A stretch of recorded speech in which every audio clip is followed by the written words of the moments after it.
ஆச்சி Royal gulab jamun packs ஒன்று வாங்கினால் ஒன்று இலவசம். கரூரில் நடந்த விஜய் பிரச்சாரத்தில் ஏற்பட்ட கூட்ட நெரிசலில் சிக்கி 41 பேர் இறந்தனர். இது தொடர்பாக தவேக பொதுச் செயலாளர் ஆனந்த் உள்ளிட்ட நிர்வாகிகள் மீது வழக்கு பதிவு செய்யப்பட்டது. மேலும் வன்முறை தூண்டும் வகையில் சமூக வலைதளங்களில் பதிவிட்ட தவேக மாநில பிரச்சார மேலாண்மை பொதுச் செயலாளர் ஆதவ் அர்ஜுனாவுக்கு எதிராக வழக்கு பதிவு செய்யப்பட்டுள்ளது. கரூர் போலீசார் விஜய் கேரவனில் பதிவான சிசிடிவி காட்சிகளை கேட்டுள்ளனர். தமிழக அரசுக்கு எதிராக விஜய் முன்வைத்த குற்றச்சாட்டுகள் தொடர்பாக அரசு அதிகாரிகள் செய்தியாளர் சந்திப்பில் விளக்கம் அளித்தனர். முன்னாள் அமைச்சர் செந்தில் பாலாஜியும் செய்தியாளர் சந்திப்பில் சம்பவம் குறித்து விரிவான விளக்கம் அளித்தார். கரூர் சம்பவம் வேதனை அளிப்பதாக நேற்று வீடியோ வெளியிட்ட விஜய் 2 வாரத்திற்கு மக்கள் சந்திப்பை ஒத்திவைப்பதாக அறிவித்துள்ளார்.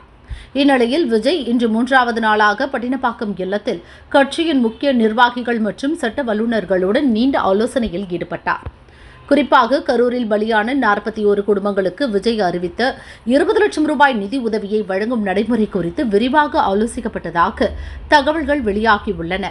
மேலும் கரூர் சென்று பாதிக்கப்பட்ட மக்களை சந்திக்கவும் விஜய் முடிவு செய்துள்ளாராம்.